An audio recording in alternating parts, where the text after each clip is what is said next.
एक थ्योरम करेंगे। यदि किसी समूह के एक अवयव की कोटि n हो तो a⁴m बराबर e यदि और केवल यदि m n का गुणज हो। इस चीज़ को समझना है। इसकी इस प्रकार की एक थ्योरम हमने पहले भी करी थी कि हमारे को क्या दिया हुआ है, एक तो दे रखा है am⁴n और ये इफ़ एंड ओनली इफ़ वाली थ्योरम होती है, आपको पहले ही मैंने बताया था। इफ़ एंड ओनली इफ़ ये दो पार्ट में होएगी। पहले हम इफ़ पार्ट को करते हैं तो बाद में ओनली इफ़, यानी इफ़ को लेकर के चलेंगे तो ओनली इफ़ को प्रूव करेंगे और ओनली इफ़ को लेकर के चलते हैं तो अपने इफ़ पार्ट को प्रूव करते हैं। तो अपने को इसमें प्रूव ये करना है कि यदि a⁴m बराबर e, यानी पहले तो अपने दे रखा है कि मान लीजिए ए एलिमेंट है तो order of A is an, ये तो अपने को गिवन है। ए एलिमेंट ए का ऑर्डर n है। इसका मतलब ये होगा कि a⁴n इज बराबर ई। ये अपने डेफिनेशन दी थी कि किसी भी एलिमेंट जो n है, n is the smallest power जो ऑर्डर को रिप्रेजेंट करेगी। अब इसके बाद भी हमारे पास एक और आ गया, वो है a⁴m बराबर ई। तो a⁴m बराबर ई जब होगा जब यदि m n का मल्टीपल हो। ये अपने को प्रूव करना है। तो इसको प्रूव करने के लिए सबसे पहले अपन ये तो दो केस में है, तो पहले हम मानते हैं कि a⁴m इज इक्वल टू ई। तो ये अपने मान लिया। अब चूँकि m और पूर्णांक है, अतः पूर्णांकों में विभाजन कलन विधि से q और r दो ऐसे पूर्णांक विद्यमान हो कि यदि m है तो m को अपन इस प्रकार से रिप्रेजेंट कर सकते हैं कि m can be written as n plus Q plus r। जो r का मान है वो क्या होगा, 0 से बड़ा और n से छोटा होगा। 0 हो सकता है या तो 0 होगा या 0 से बड़ा और n से छोटा होगा। अब चूँकि अपने को दे रखा है a⁴m बराबर ई, a⁴m बराबर ई है, इसका मतलब ये हुआ, इसको अपन ऐसा लिख सकते हैं, m का मान ही रख दिया n⁴ प्लस r बराबर ई। अब a⁴n प्लस q बराबर r है, इसको अपन लिखें घातांकों के नियम से a⁴n⁴ इंटू a⁴r। अब a⁴n⁴ है, इसको अपन लिख सकते हैं a⁴n इंटू q। अब चूँकि a⁴n बराबर ई है तो ये हो गया e⁴q और इंटू a⁴r। ये आइडेंटिटी है तो इसका मान तो 1 हो गया, तो ये आ गया a⁴r बराबर ई। अब a⁴r बराबर means order of a is r होना चाहिए। अब चूंकि r का मान आया, r क्या दे रखा है अपने पास, चूंकि ऑर्डर ऑफ an है तो सबसे पहली बार हमारे को जो इसका ऑर्डर मिला वो मिला n पर। तो इसका मतलब r का मान है n से बड़ा होगा। n से बड़ा आपने दे ही नहीं रखा क्योंकि r का मान तो 0 और n के बीच में है। तो इसका मतलब ये हुआ कि r का मान है वो 0 है। और यदि r का मान 0 है, इस इक्वेशन में अपन सब्स्टिट्यूट कर देते हैं तो अपने पास आ गया m is equal to NQ, that is m is a multiple of n। तो पहला पार्ट प्रूव हो गया कि यदि a बराबर m ये अपन ले करके चलते हैं तो अपने पास m है वो n का मल्टीपल आता है। ये फर्स्ट पार्ट अपना प्रूव हो गया।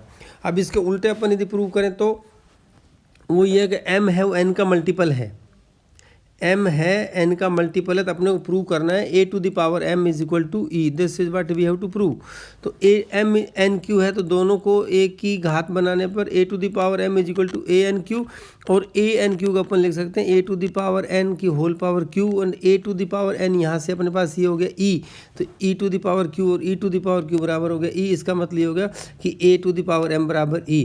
यदि m n का मल्टीपल है तो a⁴m बराबर e है और a⁴m बराबर e है तो m n का मल्टीपल है। तो इस प्रकार से अपने थ्योरम प्रूव करी कि यदि किसी एक अवयव की कोटि किसी एलिमेंट का ऑर्डर n हो तो a⁴m बराबर e होगा if and only if n is a multiple of n।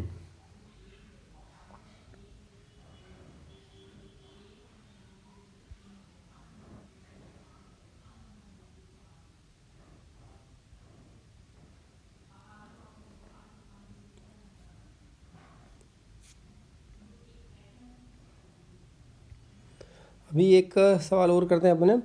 If the order of an element of a group G is n then show that the order of a⁴ is also n provided p and n are relatively prime. यहाँ एक ये नया नाम आया है भाई, जो आपने शायद पहले सुना होगा। एक तो हमने प्राइम नंबर्स पढ़े हैं। प्राइम नंबर्स क्या होते हैं, प्राइम नंबर वो होते हैं जिनके कोई फैक्टर्स नहीं हो और जिनके ऊपर केवल स्वयं का और उसका ही भाग जा सकता हो, तो उसको हम कहते हैं प्राइम नंबर्स। जिसको अपन एग्जांपल देते हैं 2, 3, 5, 7 and so on, they are the prime numbers. अब रिलेटिवली प्राइम नंबर का मतलब है कि वो दोनों के कुछ फैक्टर तो हो सकते हैं लेकिन आपस में कोई फैक्टर कॉमन नहीं हो, ऐसे नंबर होते हैं, उनको हम रिलेटिवली प्राइम नंबर्स कहते हैं। जैसे 4 भी प्राइम नंबर नहीं है और 9 भी प्राइम नंबर नहीं है, लेकिन 4 और 9 आपस में रिलेटिवली प्राइम है कि इनके दोनों के अंदर कोई भी फैक्टर कॉमन नहीं है, तो ये हुआ रिलेटिवली प्राइम। अब दे रखा है हमारे को कि order of a to the power p is m, इसका और दिया हुआ क्या है, इसको तो माना है कि मान लीजिए a to the power p का ऑर्डर है m है, और दे रखा है हमारे को order of a is n। Order of a is n means a to the power n is equal to e। अब दोनों तरफ पावर p लेने पर तो ये हो जाएगा a to the power n p is equal to e to the power p, और ये आइडेंटिटी है तो आइडेंटिटी की power p is again identity, तो a to the power n p is equal to e। This implies, अब इसको अपन लिखें और a टू द पावर, इसको अपन लिख सकते हैं a to the power p n is equal to e। This means order of a p is less than और इक्वल टू n, और हमने माना था कि order of a p is m है तो m इज लेस देन और equal to n। इसको अपन कहते हैं इक्वेशन नंबर 1। अब दूसरा अपने को जो दिया हुआ इसमें इंपॉर्टेंट ये है कि p and n are the relatively prime, और p और n रिलेटिवली प्राइम है, इसका मतलब p और n के बीच में कुछ भी कॉमन नहीं, highest common factor between p and n is 1, यही सबसे इंपॉर्टेंट है। तो अब मान लीजिए यदि ऐसा हो तो नंबर थ्योरी की प्रॉपर्टी है कि x और y ऐसे दो पूर्णांक विद्यमान होंगे कि such that if p and n are relatively primes then there exist two integers x and y such that px plus ny is equal to 1। अब इसको a की पावर कर दें तो ये होगा a to the power 1 is equal to a to the power px plus ny, और इसकी अपन कर लिख सकते हैं a to the power px into a to the power ny। a to the power px ny को अपन लिख लेंगे e to the power n into y, और a to the power n is e, तो e to the power i, ये हो जाएगा अपने पास a to the power p x into e, और e आइडेंटिटी है तो ये हो गया a to the power p x. अब चूंकि हमारे पास यह है a is equal to a to the power p x, और ये अपने को दे रखा, this implies a to the power m is equal to a to the power p x m, दोनों तरफ इसकी पावर m लेने पर तो ये होगा a to the power m is equal to a to the power m p x, और a to the power m p x को अपन लिख सकते हैं a to the power m p whole power x। चूँकि order of a to the power p m है तो इसलिए अपन ये लिख सकते हैं कि इसका वैल्यू हो जाएगी e identity e to the power x, और e to the power x माने आइडेंटिटी इटसेल्फ, तो इसका मतलब ये हुआ order of a is less than और इक्वल टू m, और ऑर्डर ऑफ a n था तो n इज लेस देन और इक्वल टू m। समीकरण 1 और 2 से अपने पास ये हो गया कि this implies order of a is equal to order of a to the power p where p is relative prime to n। यदि p n आपस में रिलेटिवली प्राइम है और ऑर्डर ऑफ a दिया हुआ है अपने को n है, तो ऑर्डर ऑफ a और order of a to the power p दोनों बराबर होंगे। इससे अपने सिद्ध किया, एक हमारी बड़ी अच्छी थ्योरम थी ये। अब एक सवाल और इसी में आगे अपन बढ़ते हैं। ये बड़ा अच्छा सवाल है कि यदि g एक ग्रुप है, g एक समूह है, जैसे आप कहते हैं g एक ग्रुप है तो g सारी प्रॉपर्टीज़ को सेटिस्फाई करता है सच दैट, किस प्रकार का ग्रुप है ये है हमारे पास a to the power m is equal to a m b m for 3 consecutive integers m m plus 1 m plus 2 for all a b belongs to g। g के किन्हीं दो अवयव a और b लें, उनकी पावर m करें तो इसका मान हमारे पास a m b m ये अपने को दिया हुआ है। तो m यदि 3 कंजुगेटिव इंटीजर्स हैं तो हमें सिद्ध करना है कि g एबिलियन है, और g को एबिलियन प्रूव करने का मतलब हमें प्रूव करना है ultimately a b is equal to b a। अब जो अपने को दिया हुआ है उसको अपन लिखें तो अपने को दे रखा है a b belongs to g and g is a group, और दूसरा क्या दे रखा है कि ए बी और जी के एलिमेंट्स हैं तो इनको अपन लिख सकते हैं a b to the power m is equal to a m b m, a b की power m plus 1 is equal to a m plus 1 b m plus 1, और ए बी की power m plus 2 is equal to a to the power m plus 2 b to the power m plus 2। ये 3 equation हमने मान लिया, ये अपने को given है, दिस इज गिवन। अब इसकी मदद से अपने को प्रूव करना है तो हम सबसे पहले सबसे बड़े वाले को लेकर के चलें तो अपन ए बी की पावर m प्लस 2 को लिख सकते हैं घातांकों के नियम से ए बी की power m plus 1 into a b. अब इसमें से क्या करा, इसको तो जो ये इक्वेशन 3 की मदद से ये होगा a to the power m plus 2 b to the power m plus 2, और इसको अब हो जाएगा a to the power m plus 1 b to the power m plus 1 into a b.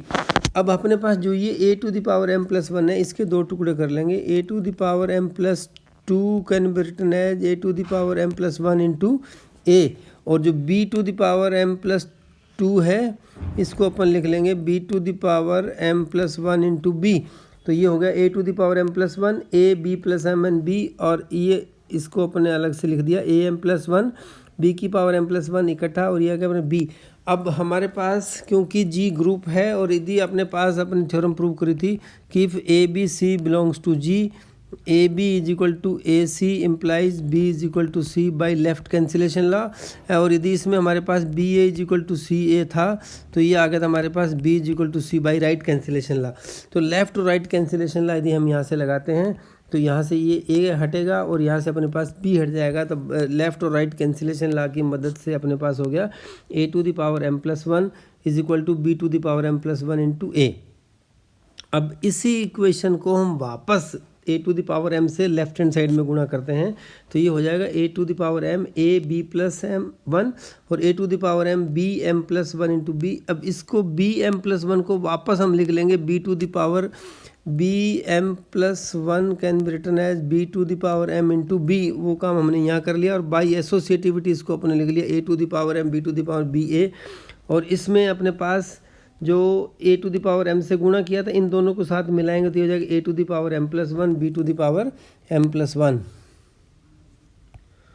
अब इसको अपन लिख सकते हैं a to the power m plus 1 b to the power m plus 1 is equal to a to the power m b to the power m into b ए।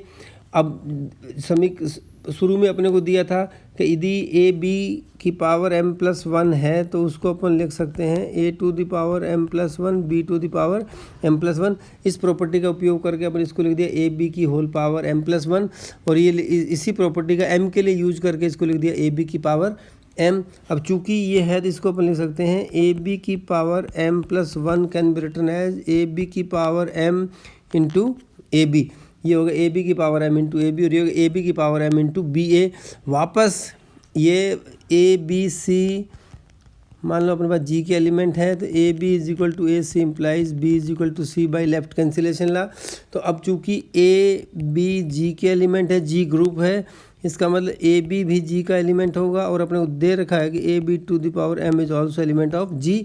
तो सब जी के elements हैं और जी ग्रुप है। यदि ग्रुप के एलिमेंट्स हों तो बाई लेफ्ट कैंसिलेशन ला अपने पास आ जाएगा, ये कैंसिल हो जाएगा दोनों में से, हमारे पास बचेगा a b is equal to b a, और a b is equal to